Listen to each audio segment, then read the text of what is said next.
Louis H. Sullivan is considered one of the most influential American architects of the 19th and 20th century.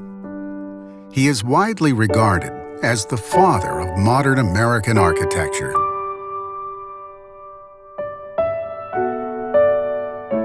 Louis Sullivan was one of the 3 or 4 great American architects of the early 20th century.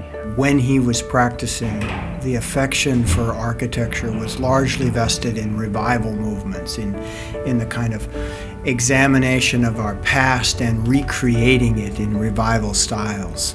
He was born in Boston, Massachusetts. He was educated at the École des Beaux-Arts in Paris, and then eventually settled down in Chicago. In Chicago, Sullivan began working for Dankmar Adler in 1879. By 1880, he was made partner. The firm of Adler and Sullivan produced many buildings throughout the United States, their most distinguished being the Guaranty building in Buffalo, New York. The Guaranty building is one of the most important, if not the most important buildings built in the 1890 to 1910 era, because it's the first building to represent a steel frame. It really represents the first skyscraper that was built in the United States. When you talk about what a building represents, you get right to the core of Sullivan's critique of architecture.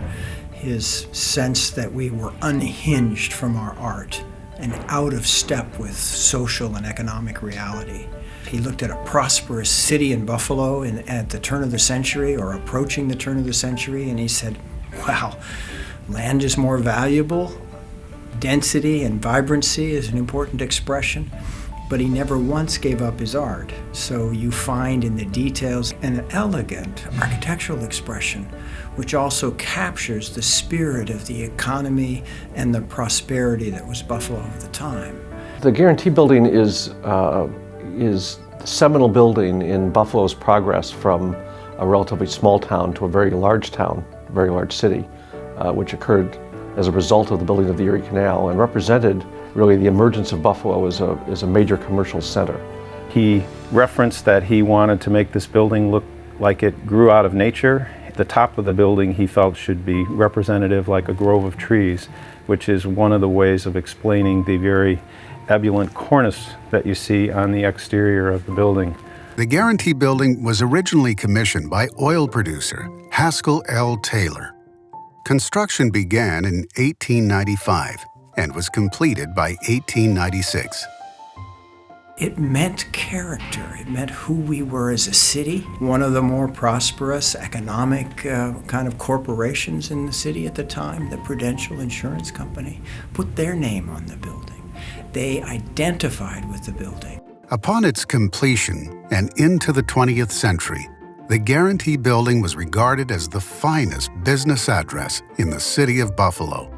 The interesting thing about the Guaranty building is that in its 100-year history, it actually was in financial difficulty more often than it was in solid financial condition. Part of that was parallel with the growth of the city and the occasion that many other buildings superseded this building in terms of their capacity. The Guaranty building was designed at a time when a typical office was 1, 2, 3, or 4 people. As organizations began to grow and the corporate form of the Guaranty building became less desirable because of its small floor plate. The deteriorating Prudential building underwent extensive renovation in 1955 in an effort to modernize the building. A fiberglass exterior was added to the lower floors, and the office spaces were updated to current office standards. In 1974, a fire broke out, severely damaging the interior. The building continued to slip into a decline. Later that year, the Prudential building was sold at auction. The new owners considered demolishing the building. However, local preservationists convinced the owners to save it. In 1975, the building became a National Historic Landmark. Despite the title, the building continued its steady deterioration. In 1983, A $12.4 million restoration project is completed, and the building was renamed the Guaranty Building. One of the most significant things that happened in the building in that redevelopment was that the building was designed originally as a U-shape, sitting around the elevator cages and shafts that are on the front lobby of the building, and light would stream in from the rear of the building. That core of the building, as it's called in many of the tall buildings, including the elevators and the exit stairs and the lavatories and so forth, took up a certain amount of space in the building. And it could support a building probably of almost twice the floor plate of the Guaranty building. They wanted to try to expand the floor plate so that they'd have more area in the building that they could use for rental purposes. And it was accomplished, and it increased the overall floor plate of the building by some 30%. The Guaranty building's future was looking bright. However, the building was threatened again due to its owner going bankrupt. The main tenant of the building left in the mid-90s. It was an insurance company. The finances of the building began to teeter, and the building went into bankruptcy. And at that point, our firm started having serious negotiations about potentially purchasing the building. In 2002, a Buffalo-based law firm, Hodgson Russ, purchases the building for use as its principal home office. Hodgson Russ started to occupy parts of the building, and then before it befell another fate, which would have been to have it destroyed, decided on its own to take over the building's ownership and restore it to its original glory. When the building came up and had fallen on hard times, that it was natural for us to buy the building.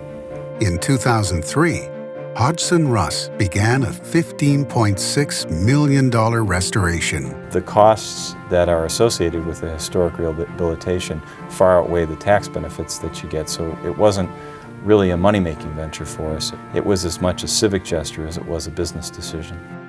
When it came time to pick an architect for the renovation, we ultimately settled on a firm out of Washington, D.C., Gensler Architecture, in large part because of their affinity for the building, but also that they were specialists in law firm design, so it was a marriage of both disciplines. The historical aspects of the building and the local aspects of the building required the specialized knowledge of Peter Flynn. It's a building that's as relevant today to its new owners, and they're as eager to identify with it and be identified in it as the originals were. That's a kind of way of understanding architecture, to use Sullivan's words, as a democratic activity, one that both invited your engagement and expressed who you were in the engagement. And in that interaction, neither one gets captured. Each makes the other better.